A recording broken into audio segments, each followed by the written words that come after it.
the other speakers. So if you want to jump on each other's topic, that would be great for a minute, and then we give the floor to the audience. Any comments from you guys on what the others said? Not directly? No? Okay, then... We want to hear more about John Tkacik. So let us then move to Q&A from the audience, and the first one is always the most difficult one, of course, because you have to stand up and put a question. I'd like to ask you to indeed make it a question and not a longer statement. So who would like to be the first one to raise an issue there? Okay. Let's see, maybe you want to take this, if you want to come up front here and then just stand here with the microphone. Okay, my name is John Shea. I have a question to each of the speakers. First question to Minister.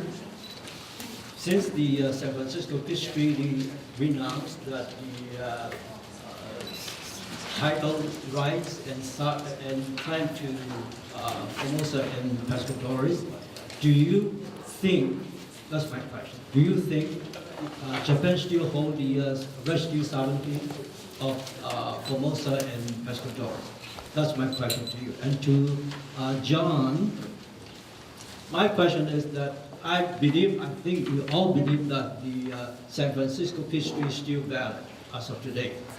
But the who is the real sovereign of Taiwan today?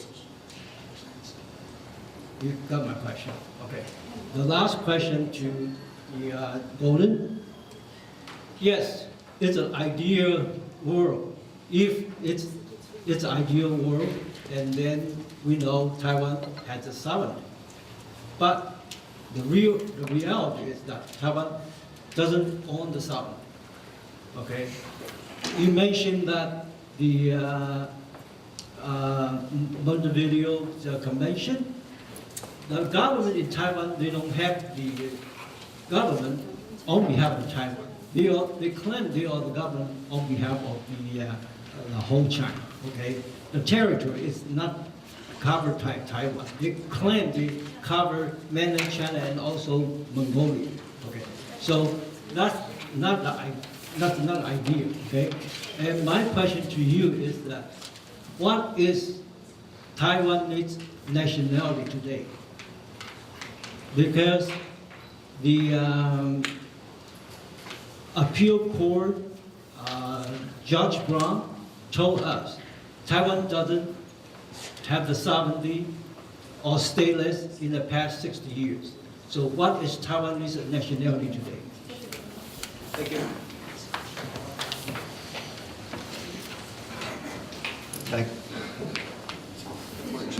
Thank you very much for the question.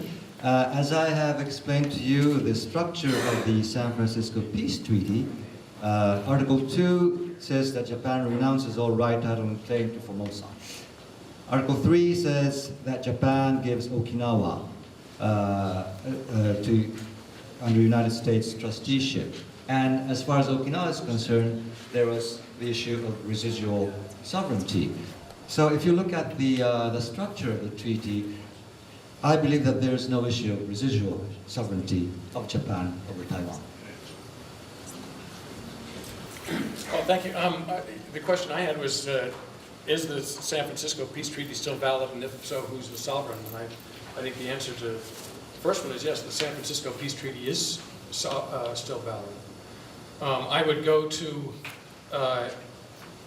Minister Chiba's point that it was generally felt, even by the British, that the Japanese retained residual sovereignty over Taiwan up to the signature of the San Francisco Peace Treaty.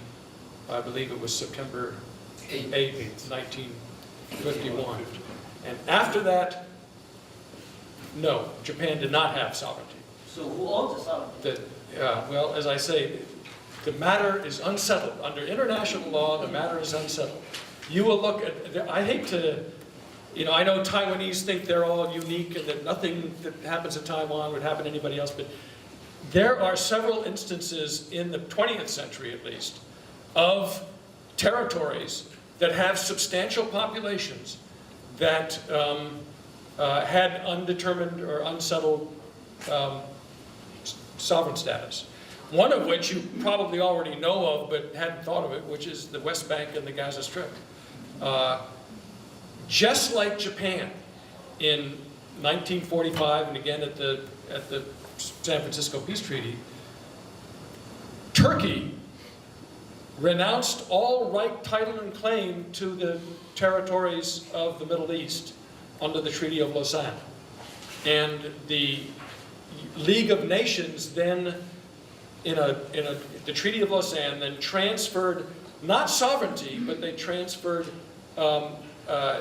administration in a mandate. They commanded that the British take Transjordan, Palestine, I guess Transjordan and Palestine, and the French would take Lebanon and Syria. And that matter of sovereignty was resolved in 1948 when all of these countries were given independence. Britain then in 1947 withdrew, said it was leaving the mandate. Israel claimed its own boundaries, which are now the 1948 boundaries of Israel, leaving behind the West Bank and Gaza. Israel said, no, that's not ours, nobody lives there, we're taking half of Jerusalem and all this.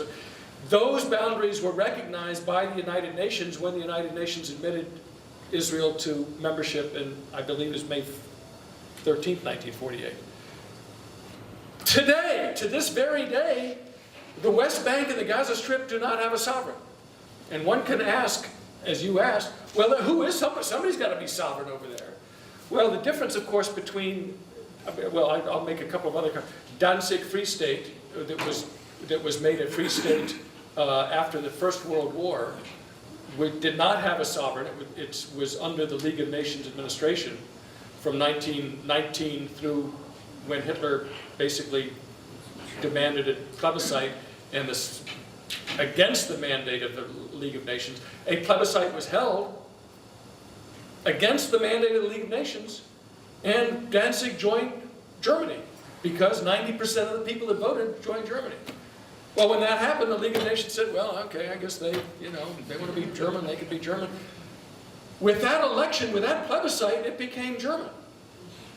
If there's a plebiscite in Taiwan where the Taiwanese people say, we want to be part of China, well, everybody's going to say, well, you're part of China.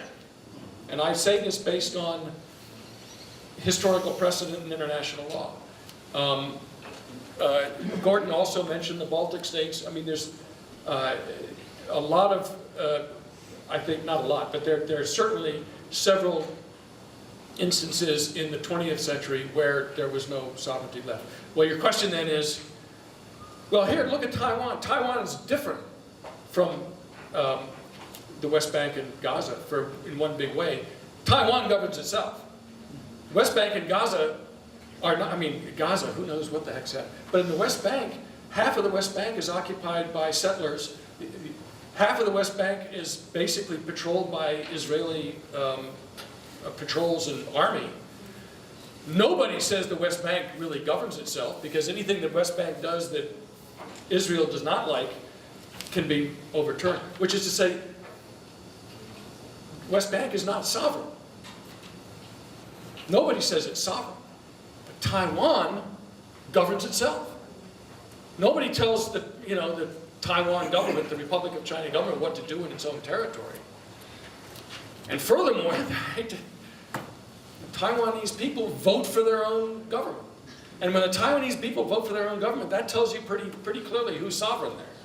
And I was not joking. I did not mean it to sound like it was sort of an off-the-cuff comment when I said 主权在民. I think that is absolutely a fact of international law.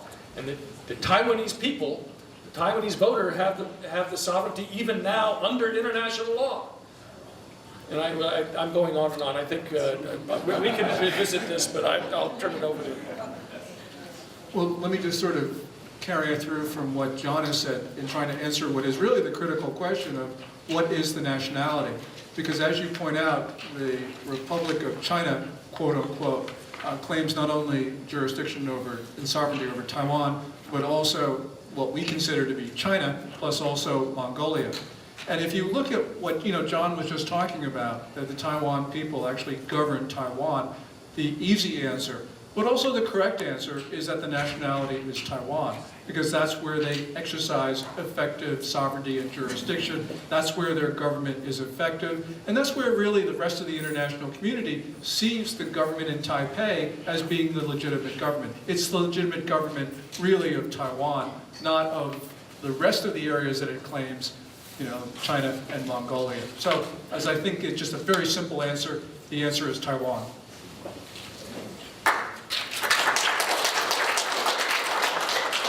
Thank you very much, guys, for these answers. Very important points there. Let me just add 2 points. I think it's also a transition that people are making.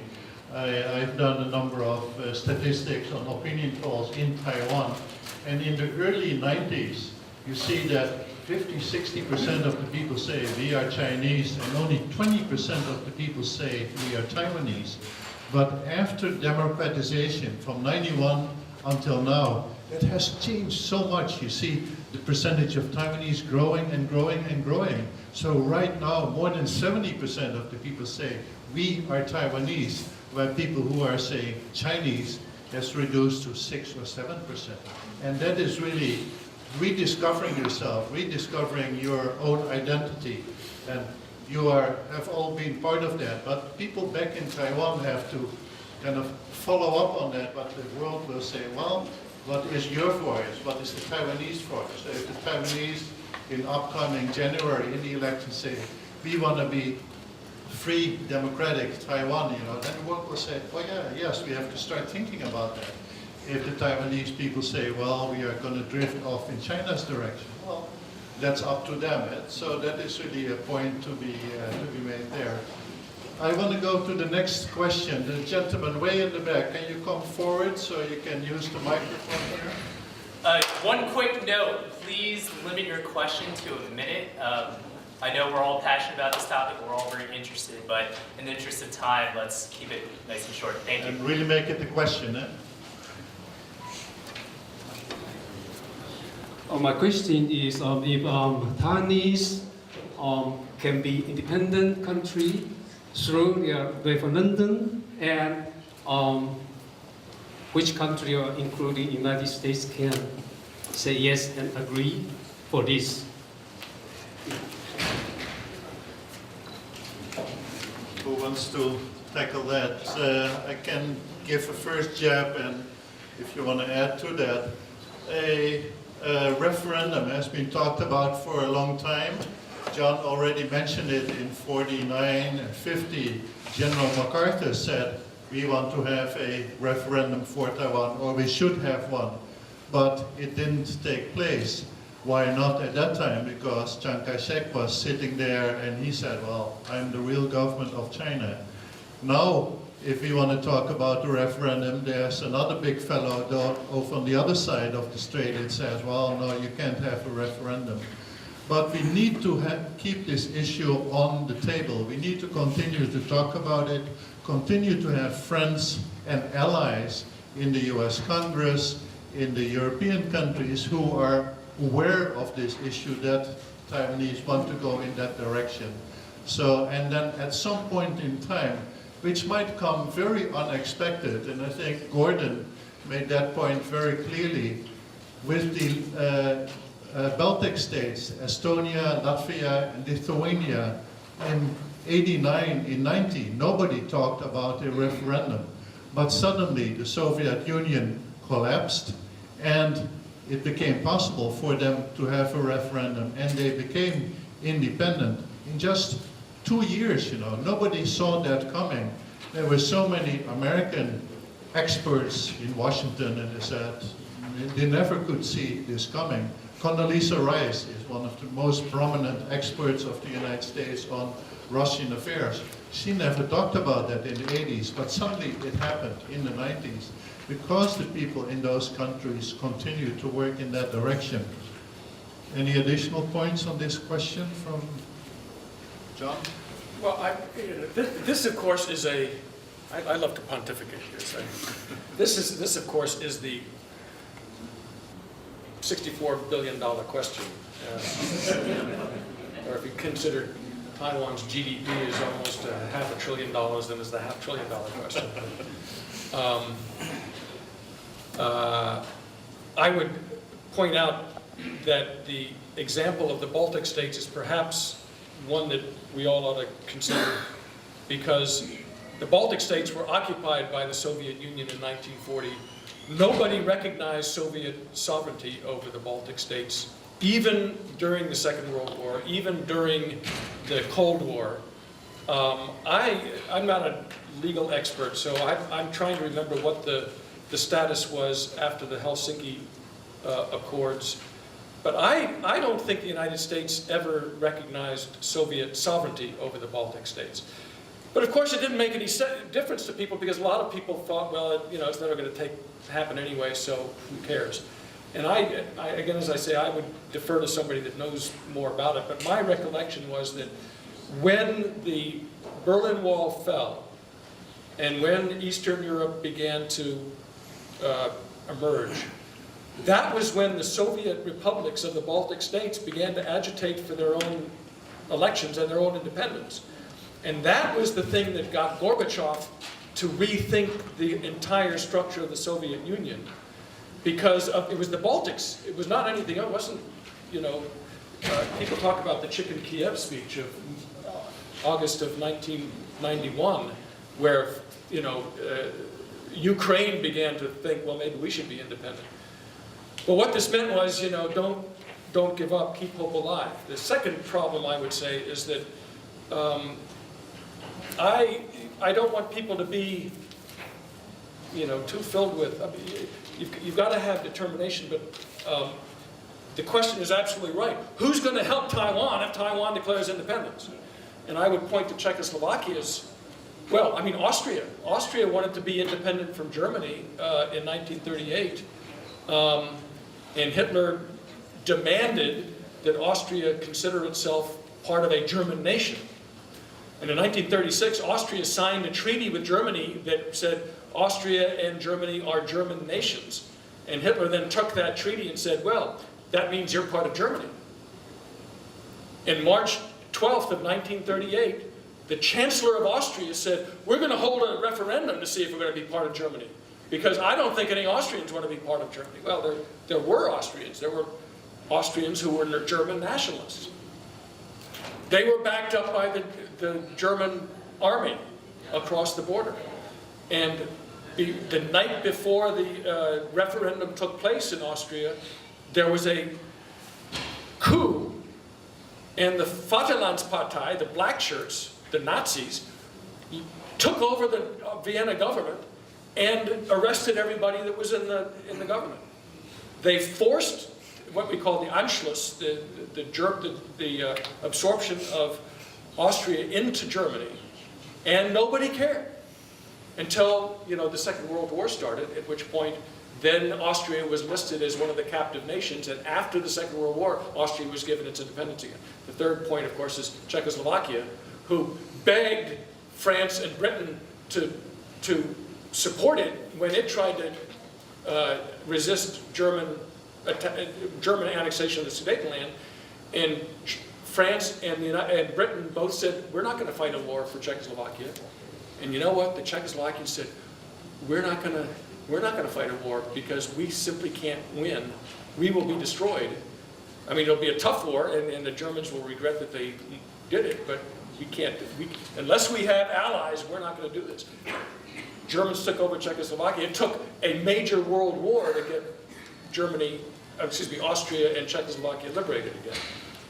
The point was, though, however, that after the war was over, then they did have. Now, this gets to my final point, which is, if Taiwan says we're part of China, well, then it's all over, and you got to wait for a war. If Taiwan can say, well, let's just let's not cause a war. Let's just sort of keep our noses above water. But I don't want anybody to think that the Taiwanese people support the Chinese Nationalist Party's position that Taiwan is part of China. I want people to think that, Taiwan's got its own identity. Well, if they can, it's a very fine line, and you've got to maintain, or Taiwan has got to maintain, you all are Americans, but Taiwan's got to maintain its undetermined, unsettled international status in order to survive this. What the future brings, it's very difficult for me to predict, and it's especially hard for me to predict about the future. But I will say that if Taiwan can keep this going, perhaps, something will happen. Perhaps, as Gordon says, China will collapse, at which point, then, we can start all over again. But if China collapses and Taiwan has already said we're part of China, then it's much more difficult for Taiwan to, but, this is just my musings here. I apologize. Gordon, do you want to talk, or do you want to just... Just a few things. The question is who's going to support Taiwan? I think, of course, the answer is the United States, but it's also going to be other countries in the region, because you can see the anxiety from New Delhi up to Seoul about what's happening in Beijing. And so Taiwan is going to be viewed not just as a problem between Beijing and Taipei, it's going to be viewed in the wider context of what's going on in connection with Chinese belligerence and its threat to the entire region. So as you see all these countries getting together, I think that they're going to view Taiwan as critical. So the answer is everybody's going to be supporting Taiwan. Maybe not today. There are points in history when tomorrow is just the same as today and nothing really significant happens. But we're reaching one of those inflection points where I think that the world is going to change quite a lot. And 2 years from now, it's going to be unrecognizable from what it is today, which means that Taiwan has hope.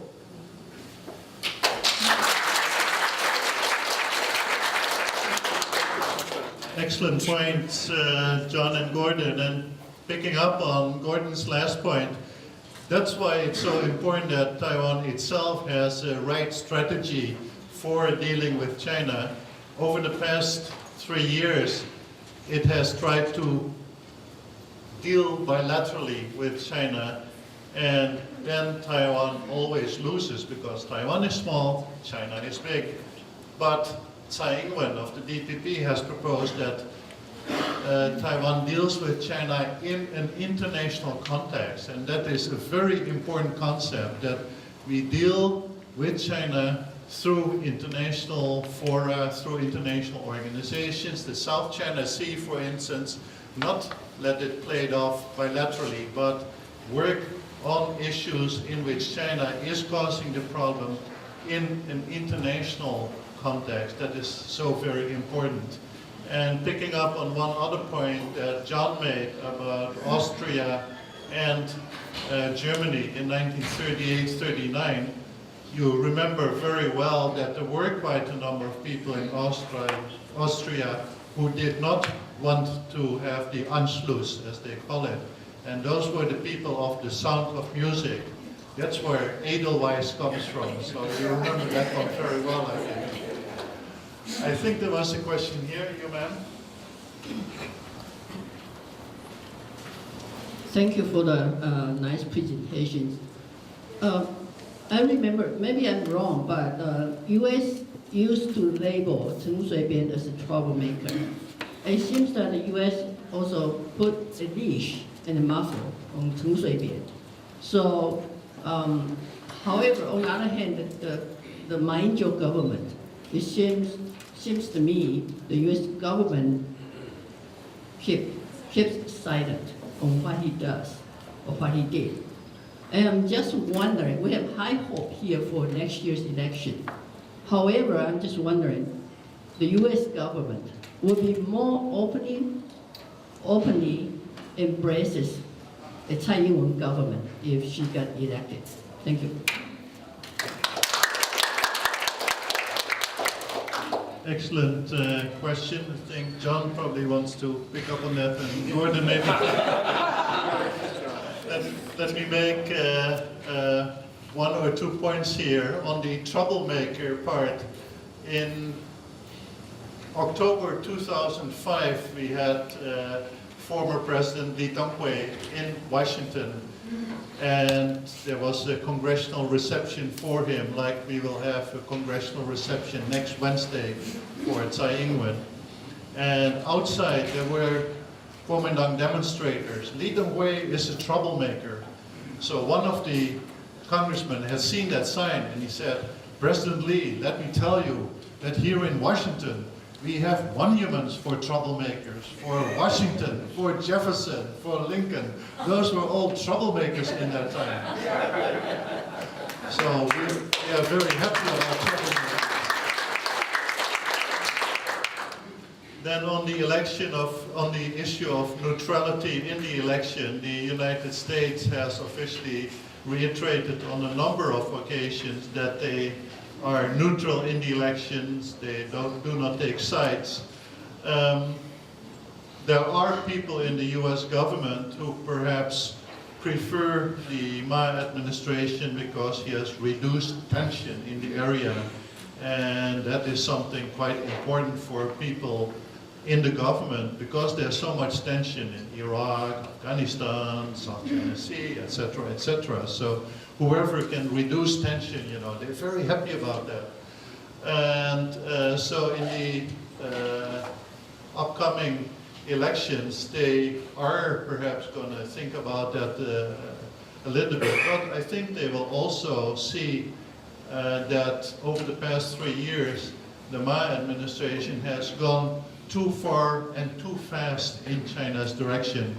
And John just mentioned a number of the WikiLeaks cables. In some of the WikiLeaks cables, it does show very clearly that that is the opinion of some of the American government officials, that ECFA is being used by China to really push Taiwan in China's direction.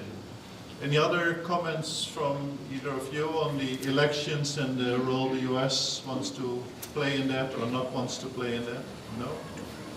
Okay, I hope this answers your question. Let's go to somebody else who hasn't had the chance to ask yet. Yes, sir.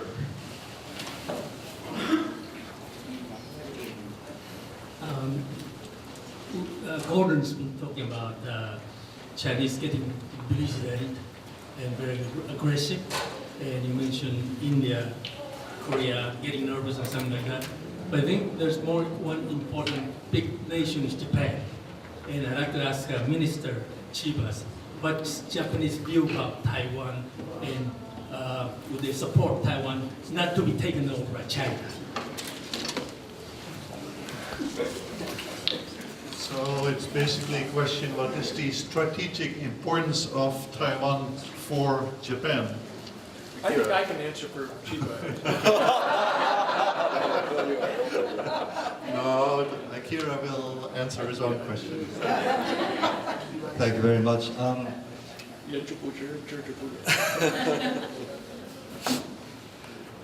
Well, Japan has a treaty, well, the joint communique, as I have explained to you, in 1972 with the People's Republic of China. We have a vow, an international vow, that we will not have political relationship with Taiwan. And whether you like it or not, this is a solemn vow by a sovereign state, so we abide by that. But on the other hand, we vow we will have no political ties with Taiwan. Economic, cultural, people-to-people exchange, we will do that. And we're very happy to do that. Taiwan, the Taiwanese people are friends of the Japanese people. You have donated more than any other people in the world to the earthquake that happened exactly 6 months ago. And the Japanese people will never forget this. We will never forget the warmth of the Taiwanese people. And Gerrit also was kind enough to organize some fundings and to be delivered to the embassy. And we are very grateful for that. And we do not have political ties, I have just said, but it does not mean that the administrations of both sides have no contact at all. I was at the Immigration Bureau, as I told you, and immigration is a very technical issue. And the Taiwanese immigration authorities and the Japanese immigration authorities face the same problem. Illegal immigrants from China. And the Taiwanese authorities have a very good knowledge of how to tackle this issue. Technically, maybe these are not foreigners to them, but they travel on documents different from the Taiwanese. So the issues they face are the same. So we have close contact.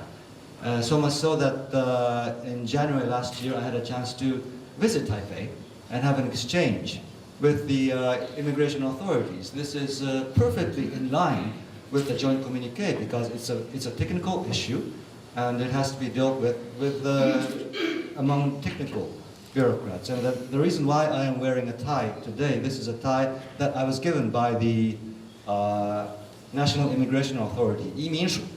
Whenever there is a gathering concerning Taiwan, I wear this tie to show respect to the reception I got in Taipei. Now, what Japan would like to see is, of course, a peaceful solution of the issue. We all know that there is an issue there. There is, as Gerrit said, a huge country on the other side of the Taiwan Strait. And in an ideal world, so as to say, any part of any country can have a plebiscite of its own and declare independence, but it doesn't work that way in the real world. We have to consider whether or not it can be done peaceful. And it is our hope that any solution will come in a peaceful